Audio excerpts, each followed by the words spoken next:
അവിടെ പുതുവസ്ത്രമില്ല, അവിടെ ദഫ് മുട്ടുന്നില്ല, അവിടെ മാംസത്തിന്റെ ആഹാരമില്ല, അവിടെ മറ്റ് വിഭവ സമൃദ്ധമായ ഭക്ഷണങ്ങളൊന്നുമില്ല. ബഹുമാനപ്പെട്ട ഉമർ ബിൻ അബ്ദുൽ അസീസ് ഒരു ഇരുണ്ട മുറിയിൽ മുസല്ലയിൽ സുജൂദിൽ കിടന്ന് കരയുമ്പോ ബഹുമാനപ്പെട്ട മഹാനവറുകളുടെ പ്രിയപ്പെട്ട പത്നി ഫാത്തിമ കടന്നു വരികയാണ്. ഫാത്തിമ കടന്നു വന്നുകൊണ്ട് അമീറുൽ മുഅ്മിനീനോട് ചോദിക്കുകയാണ്, ഈ രാജ്യത്തിന്റെ കിരീടാവകാശി നിങ്ങളല്ലേ? ഈ മദീനയുടെ ചെങ്കോലിന്റെ ഉടമസ്ഥൻ നിങ്ങളല്ലേ? നാളെ നേരം വെളുക്കുമ്പോ മദീന ആകമാനം സന്തോഷത്തിന്റെ പൂത്തിരിയാണ്, സന്തോഷത്തിന്റെ തിരമാലയാണ്, ശവ്വാലിന്റെ മാസപ്പിറവിയാണ്, തക്ബീറിന്റെ മധുരമായ മൊഴികൾ കൊണ്ട് മുഖരിതമാകുന്ന ഈ മദീനയാകമാനം സന്തോഷം കൊണ്ട് ഇളകി മറിയുമ്പോ ഈ രാജ്യത്തിന്റെ കിരീടാവകാശിയായ നിങ്ങളുടെ മക്കൾ പട്ടിണിയല്ലയോ?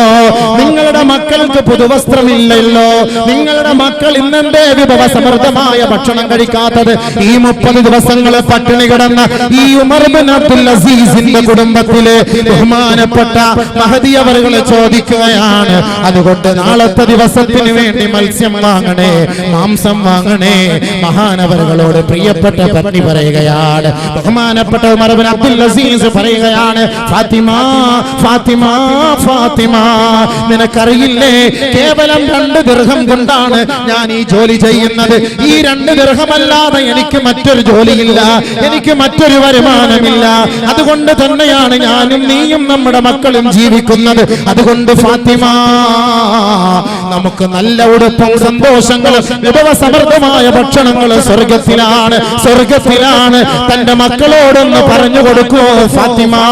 ബഹുമാനപ്പെട്ട ഉമർ ബിൻ അബ്ദുൽ അസീസിനോട് ഫാത്തിമ വീണ്ടും പൊട്ടിത്തെറിക്കുകയാണ്, അല്ല മഹാനവറുകളെ, എല്ലാവരും സ്വർഗത്തിന്റെ പ്രവൃത്തിയാണ് ചെയ്യുന്നത്. പക്ഷേ നേരം വെളുക്കുമ്പോ മദീനയാകമാനം പുത്തൻ വസ്ത്രങ്ങളുമായി കുഞ്ഞുമക്കൾ തക്ബീറിന്റെ മധുരമായ മൊഴികളുമായി പള്ളികളിലേക്ക് പോകുമ്പോ ഈ രാജ്യത്തിന്റെ കിരീടാവകാശിയുടെ മക്കൾ കീറിയ വസ്ത്രവുമായി, കണ്ടം വെച്ച് തയ്ച്ച വസ്ത്രവുമായി പള്ളിയിലേക്ക് പോകുന്നത് നമുക്ക് അപമാനമല്ലേ മഹദിയായ ഫാത്തിമ.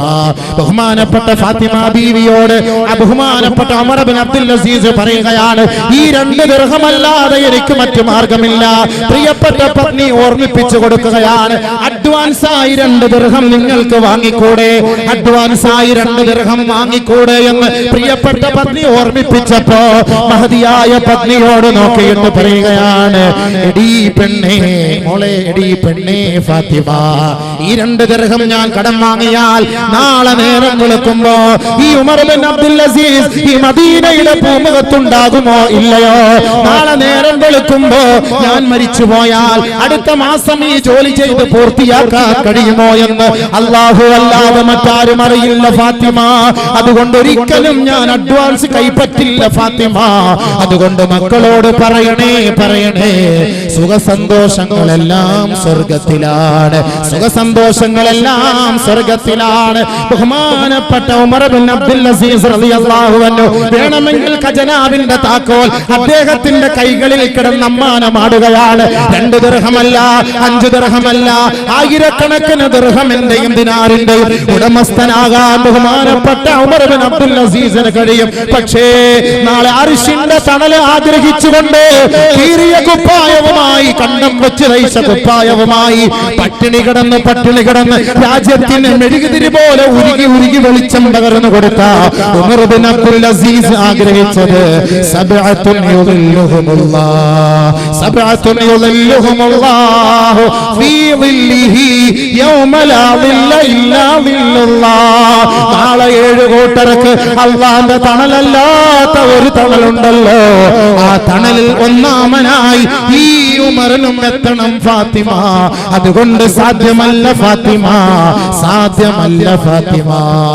ഇമാമുൻ ആദിൽ, നീതിമാനായ ഭരണാധികാരി.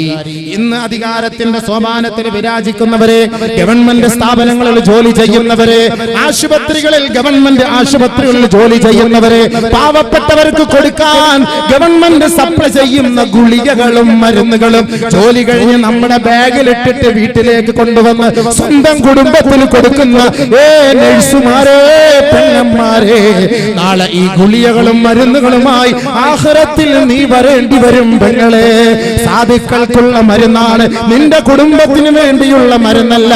ഔദ്യോഗിക വാഹനത്തിലല്ലാതെ ഗവൺമെന്റിന്റെ വാഹനത്തിൽ സ്വന്തം ആവശ്യത്തിന് വേണ്ടി യാത്ര ചെയ്യുന്നവരെ നാളെ റബ്ബിന്റെ കോടതിയിൽ അതിന് നിങ്ങൾ മറുപടി പറഞ്ഞേ മതിയാവുകയുള്ളൂ.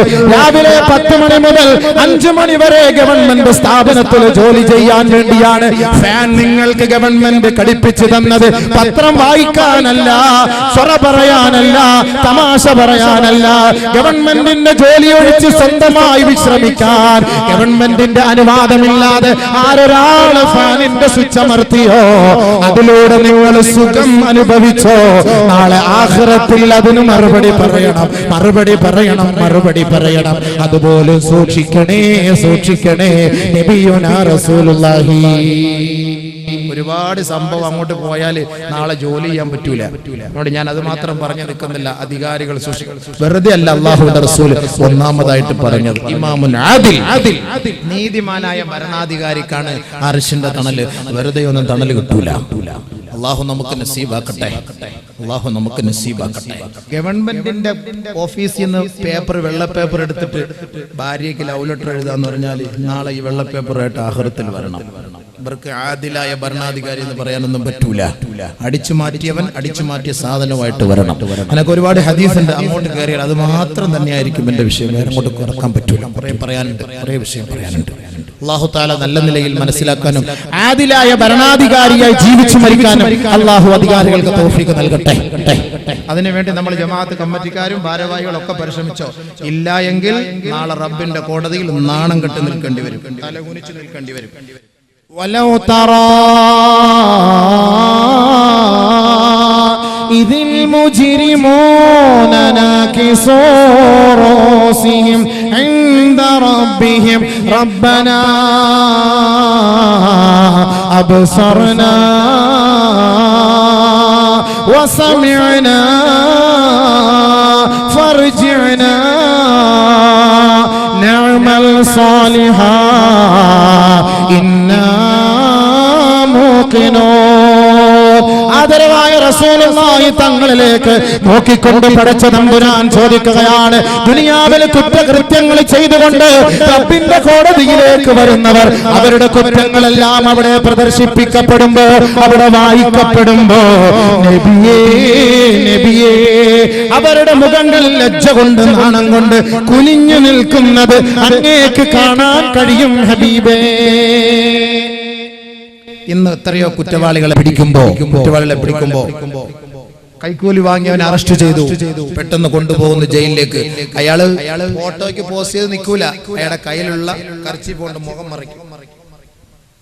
പീഡന കേസിൽ പിടിച്ചവരെ അറസ്റ്റ് ചെയ്ത് കൊണ്ടുപോകുമ്പോ ഞെളിഞ്ഞു നിൽക്കൂല. അന്ന് എടുത്തോ, ഫോട്ടോ എടുത്തോ, ഇല്ല, കുനിഞ്ഞു നിൽക്കും, കാണിക്കൂല, മുഖം കാണിക്കൂല, ലജ്ജ കൊണ്ട് നാണക്കേട് കൊണ്ട്. ഇത് ദുനിയാവിന്റെ അവസ്ഥയാണെങ്കിൽ ആഖിറത്തിലും ഇതേ അവസ്ഥയാണ്. അർശിന്റെ തണല് കൊടുക്കുന്നതിന് മുമ്പ് അള്ളാന്റെ വിചാരണ കോടതിയിലേക്ക് കയറ്റി നിർത്തുകയാണ്. അവന്റെ പുസ്തകം തുറന്നു വെക്കുകയാണ്.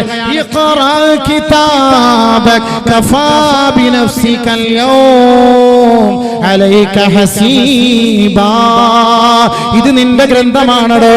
ഇത് നീ കടിച്ചതും പിടിച്ചതും രസിച്ചതും രമിച്ചതും ആനന്ദിച്ചതും കൈക്കൂലി വാങ്ങിയതും കള്ളത്തരം കാണിച്ചതും ഇത് മുഴുവനും ഇതിൽ രേഖപ്പെടുത്തിയിട്ടുണ്ട്. ലാ യുഗാദിറു സഗീറതൻ വലാ കബീറ, ഒന്നുപോലും വിട്ടിട്ടേ ഇല്ല. എല്ലാം ഇതിൽ സവിസ്തരം പ്രതിപാദിക്കപ്പെട്ടിരിക്കുകയാണ്. വായിക്കടോ വായിക്കടോ. ഇവന്റെ മുന്നിലേക്ക് അത് എടുത്തു കൊടുക്കുമ്പോ ഇവന്റെ ഓരോ സംഭവങ്ങൾ അവിടെ വെളിവാക്കപ്പെടുമ്പോ വലൗ തറാ ഇതിൽ മുജ്രിമൂൻ നാകിസൂ റൂസിഹിം ഇൻദ റബ്ബിഹിം, അല്ലാഹുവിന്റെ കോടതിയുടെ മുന്നിൽ അവർ തലകുനിച്ചുകൊണ്ട് പ്രാർത്ഥിക്കുകയാണ്. ഇന്ന് പോലീസിന്റെ കാല് പിടിക്കുന്നത് പോലെ, ഗവൺമെന്റിന്റെ കാല് പിടിക്കുന്നത് പോലെ, യമാനെ ഒന്ന് രക്ഷിക്കണേ, രാഷ്ട്രീയക്കാരന്റെ കാല് പിടിച്ചുകൊണ്ട് യാചിക്കുന്നത് പോലെ ഒന്ന് രക്ഷിക്കണേ, ഒന്ന് രക്ഷിക്കണേ. എന്റെ മുഖത്തെ വിവരണമാക്കരുത്, എന്നെ പരസ്യപ്പെടുത്തരുത്, എന്റെ ലജ്ജയെ നിങ്ങൾ കാണണേ, എന്റെ ന്യൂനതയെ മറച്ചു വെക്കണമേ എന്ന് അധികാരികളുടെ കാല് പിടിച്ചു പറയുന്നത് പോലെ റബ്ബിന്റെ കോടതിയിലെത്തുമ്പോ ഇവൻ പറയുകയാണ്, റബ്ബനാ അബ്സർനാ വസമിഅനാ ഫർജിഅനാ അല്ലാഹുവേ ഇപ്പോഴാണ് ബോധം വന്നത്, ഇപ്പോഴാണ് ബോധം വന്നത്, ഇപ്പോഴാണ് ഞങ്ങൾ മനസ്സിലാക്കിയത് നിന്റെ യാഥാർത്ഥ്യവും നിന്റെ അസ്തിത്വവും ആഖിറത്തിന്റെ വലിപ്പവും അർശിന്റെ തളലിനെ കുറിച്ച് മനസ്സിലാക്കിയത്. അബ്സറനാ വസമിഅനാ ഫർജിഅനാ ഒരിക്കൽ കൂടി ഒന്ന് മടക്കണമേ, ഒരിക്കൽ കൂടി ഒന്ന് മടക്കണമേ. നിഅമൽ സാലിഹാ ഞങ്ങൾ നല്ല പ്രവൃത്തികൾ ചെയ്തു കൊള്ളാം. ഇന്നാ മൂഖിനൂൻ ഉറപ്പ് പറയുന്നു അല്ലാഹ്, ഇനി വഞ്ചിക്കില്ല അല്ലാഹ്, പ്രതിജ്ഞയ്ക്ക് എതിരെ പ്രവർത്തിക്കില്ല അല്ലാഹ്, പ്രതിജ്ഞയെ ലംഘിക്കില്ല അല്ലാഹ്, ഉറപ്പിച്ച് തറപ്പിച്ച് പറയുന്നു അല്ലാഹ്. നിന്റെ സിംഹാസനത്തെ പിടിച്ച് സത്യം